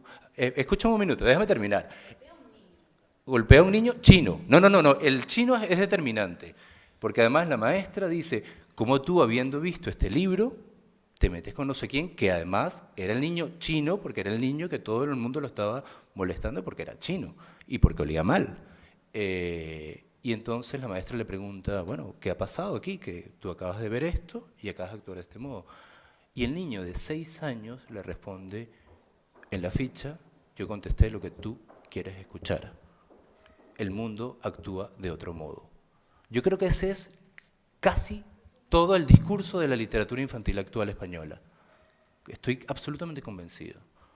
Y en ese sentido creo que es realmente, además, lo verdaderamente bonito es que todos los valores que se están transmitiendo no están sirviendo para absolutamente nada en la literatura infantil. Para nada. Para nada. Aquí hay varias cosas que quería decir, pero yo no sé si me acordaré. Una es que una buena intención, o sea, uno puede hacer un libro con la mejor intención, pero si resulta que está transmitiendo cosas que son negativas o que pueden ser inducir al niño a que aquello es bueno cuando no lo es, la buena intención no sirve para nada. Yo creo que aquí está nuestra responsabilidad a la hora de ilustrar o de hacer un libro. Después yo pienso que el miedo sí que es la principal causa, es la más ancestral que tenemos. Nuestra primera reacción siempre es de miedo. Lo que pasa es que luego las cosas se convierten en todo lo que tú decías después. Los niños no son solamente xenófobos, sino que también lo son con un niño gordo, con un niño feo, con un niño diferente. O sea, el racismo está no solo en el color de la piel. Yo creo que los niños muchas veces son muy crueles con sus... Y la prueba está en que en muchas escuelas hay niños pues, que hacen el boicot a otro niño y lo tratan mal. Bueno, se sabe, ¿no? Que hay niños que incluso que han tenido que salir de aquella escuela e irse a otra porque eran el foco de todas las malas intenciones. Sí. Después, yo creo que en el libro de Tony Ross es auténtico porque yo, por ejemplo, una historia muy corta, tengo una sobrina que bueno, son franceses, nació en París, allí pues, hace muchos años que hay niños de todas las razas, y ella contaba a sus padres cómo era su mejor amigo, y lo contaba todo, llevaba una anorak así, de color calabaza, tiene unos ojos muy bonitos, no sé qué, y el día que lo conocieron era un niño de color. Es lo único que ella no había contado, porque para ella esto no tenía ninguna importancia. O sea que cada niño, yo creo que el color de la piel no es precisamente una de las cosas que hacen más, sino son otros estereotipos que son mucho más dañinos para un niño. Bueno, nada, esto creo que... Sobre eso yo creo que es muy importante ver un elemento que es mucho más... A ver, no hay libros en este momento que estén trabajando, utilizando la terminología al uso, el tema del miedo. Hay pocos libros que le dan los recursos a los niños para identificar sus sentimientos. Hay pocos libros en los cuales el maestro o el educador o el escritor o el pensador aporte elementos para que la persona tome conciencia de sí. Lo que normalmente hay libros de, en esta situación actúa como. Eso por un lado, que sería clarísimamente este libro, y yo creo que eso es bastante habitual en la literatura de valores transversales, o si no, hay otro tipo de libros que son los libros infantiles de autoayuda, que abundan hasta la saciedad, o libros para, si tienes miedo en la noche, no despiertes a tus padres, utiliza este recurso simbólico. Pero si nosotros nos vemos lo realmente maravilloso de la literatura de tradición popular, de los cuentos de hadas, etcétera, etcétera, es que ahí sí está presente el miedo. Ahí sí están presentes además los miedos concretos del niño, al abandono, al sufrimiento, a el rapto, a la sexualidad. Pero todo eso, en este barniz de políticamente correcto y de libros para tratar en el aula de clase, no está. Así, a mí me llama, el otro día estuve en un congreso de 900 maestros y les pregunté que cuántos de ellos en edades de infantil trabajaban cuentos tradicionales, y si fueron 6 o 7 los que levantaron la mano, eran muchos. Y además de eso, después los cuentos tradicionales absolutamente sesgados y políticamente correctos. Pero el trabajo de la literatura, en cierta medida, que es, dentro de todo, hay un elemento que, ¿por qué no llamarlo terapéutico? Todo eso está despojado en una cosa de causalidad-efecto que además desvirtúa el objeto de estudio. Sí, no, yo solo quería comentar, a raíz de lo de la intencionalidad del autor y eso, que a veces se utilizan estereotipos con intención, digamos, positiva, como la que hemos hablado de identificación fácil y de que se asuman ciertas cosas y no tengan que explicarse, y que la utilización de esos estereotipos sin analizarlos bien puede conducir precisamente a que se dé la interpretación errónea debido a la parte negativa de los estereotipos. No sé si me estoy explicando. Totalmente, y ahí es donde yo voy. Normalmente hay gente que te escribe sobre el racismo, ¿y qué sabe esa persona del racismo? Exacto. O yo en este momento podría escribir, no sé, acerca de Frisia, un país donde se habla solamente un idioma de 400.000 habitantes. ¿Yo qué sé de esa realidad? Realmente hay un nivel de estudio, hay un nivel de preparación, hay un nivel de búsqueda para llegar a eso. Así, la mayor parte de los maestros en este momento, en todos los niveles, normalmente están hablando de cosas que no saben. Que no saben porque no han tenido la experiencia directa y porque no le han dedicado el tiempo suficiente para investigarlo. Así, hablar sobre el miedo, hablar sobre la xenofobia, hablar sobre la diversidad, presupone un conocimiento del otro. Así que este libro, un niño africano se sienta mal al verlo, hay un problema gravísimo allí. Hay un problema muy, muy grave. Y yo creo que pasa generalmente con la literatura infantil. Efectivamente, hay momentos que funcionan. Por ejemplo, Caillou. A mí Caillou me parece Rajoy de niño. Así, totalmente complaciente, bueno, caprichoso, pero que va a donde tiene que ir. Y hay muchos niños que les gusta Caillou, no lo discuto. Pero, ¿qué imagen de niño estamos proyectando? La que el adulto quiere ver. No es la que el niño es. ¿Qué ha pasado con el niño creativo? ¿Qué ha pasado con el niño rebelde? ¿Qué ha pasado con el niño problemático? ¿Dónde está Pipí Calzas Largas hoy día? ¿Dónde está Tom Sawyer? Lo más cercano que hay es Harry Potter. Y Harry Potter finalmente es un integrado. Bueno, yo quería decir que la discusión es muy interesante, muy interesante.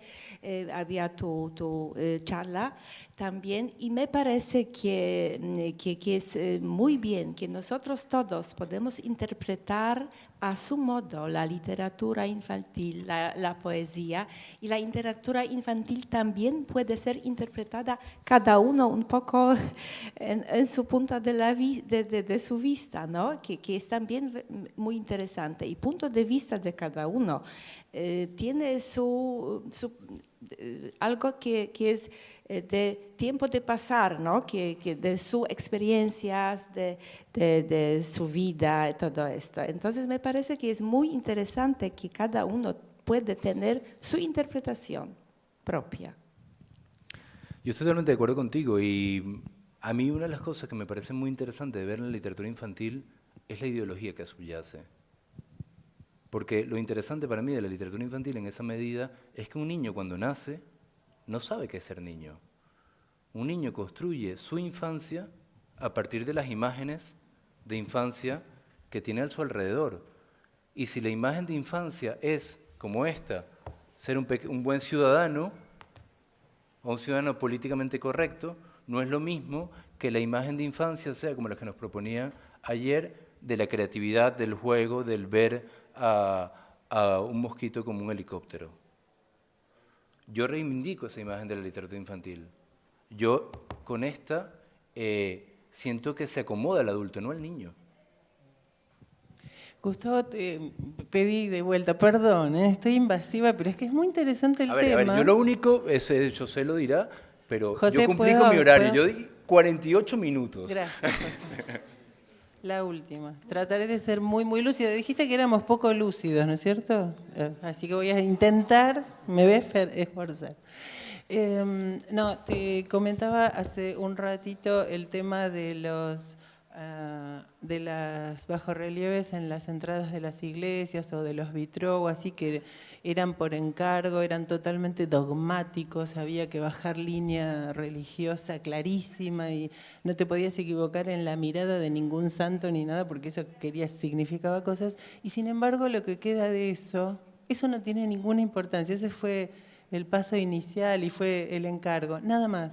Lo que queda de eso es muchísimo más importante y es lo que a todos nos entra en la retina y con lo que construimos cultura. Yo tengo muchos recuerdos de yo como nena lectora. Cuando yo era chica, tengo muchos recuerdos de eso. Y me acuerdo, yo heredaba muchos libros de mis hermanos mayores, que eran todos varones, con lo cual, cuando me tocaba un libro aproximadamente más femenino, me ponía tan contenta y tenía, casi lo primero que miraba era cuántas nenas había en el libro y cosas por el estilo. Y no me acuerdo ninguna de las historias, sabes que yo no me acuerdo ninguno de los relatos, pero te podría dibujar de vuelta todas las imágenes que había en esos libros. Y lo que me impresionaba esas imágenes, por ejemplo, no sé dentro de qué historia, pero había una nena en un campo, no se veía ninguna casa cerca y a mí eso me llenaba de terror. O había cosas, eso es lo que yo, en realidad lo que me quedó de esos libros, ¿no? Y pienso que en un libro como el que acabas de mostrar, o en un libro didáctico, o sea, uno como analista de esos libros tiene que tomar muchísima más distancia que las intenciones, incluso que lo que dice en el libro, porque lo que llega al lector es algo que está mucho más atrás de todo eso.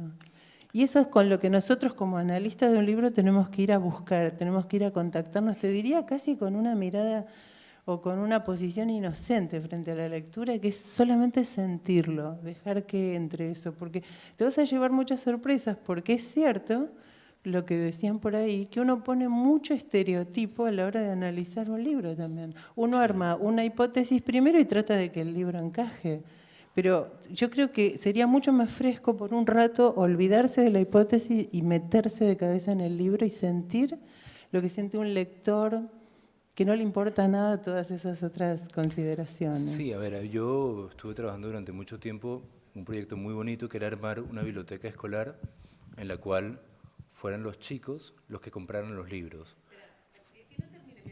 Perdón, pero iba a eso. No, iba a lo siguiente. ¿Vos considerás malo que sea el adulto el que... Pero es el adulto el que le está hablando al chico en el libro. No son libros de chicos para con chicos. Son adultos que le estamos contando cuentos o historias a los chicos. Y No, por a ver, supuesto que es una mirada adulta. No, eso a mí no me importa. Es obvio que es así. Además, esa es la literatura infantil. Mi problema es cuando tú vendes como voz del niño la voz del adulto, que es el problema que yo veo, no es lo otro. Pero un poco lo que te quería contar de la experiencia esta de crear una biblioteca en la cual los niños escogieran los libros, bueno, fue un trabajo bastante complejo. La primera actividad era que los niños de 10, 12 años escogieran libros para los más pequeños, para los de 6, de tal manera que ellos conectaran con el libro álbum y los que habían dejado de leer se pusieran a leer y además tenían la excusa de que como era para los pequeños lo podían leer y si no, no lo hubieran leído y al mismo tiempo se generan los debates que normalmente se generan entre los adultos, este libro es para niños. Bueno, después se le dio una cantidad de dinero para que ellos compraran libros para ellos tenían que escoger 3 razones por las cuales los libros tenían que estar en la biblioteca de aula y 3 razones por las cuales los libros no tenían que estar en la biblioteca de aula y a partir de hacer de eso su selección. Bueno, es una experiencia que ya podría contar después con más detenimiento. Pero lo que primero me llamó la atención es que al hacer el balance de los 10 libros más sacados de la biblioteca escolar y más leídos, ¿cuál era el primero? Un tratado de acupuntura china. ¿Cuál era el segundo? Un manual para hacer nudos. El tercero, un libro sobre los 10 rutas de caminos, entre ellas el Camino de Santiago, más bonitas del mundo. Así, lo impresionante es que de los 10, solamente 2 entraban dentro de la categoría literatura infantil y juvenil. Y el resto era otra cosa. A mí me interesa muchísimo la visión del niño, me interesa bastante. Lo cual no significa que mi trabajo y en el trabajo en este momento es cuestionar la visión del mediador. Esto yo lo hago no para trabajar con los niños, es otro trabajo el mío con niños, pero el trabajo del mediador es, vamos a ver qué hay detrás de esto. Vamos a ver qué se está diciendo que no se ve. Y son 2 trabajos totalmente distintos.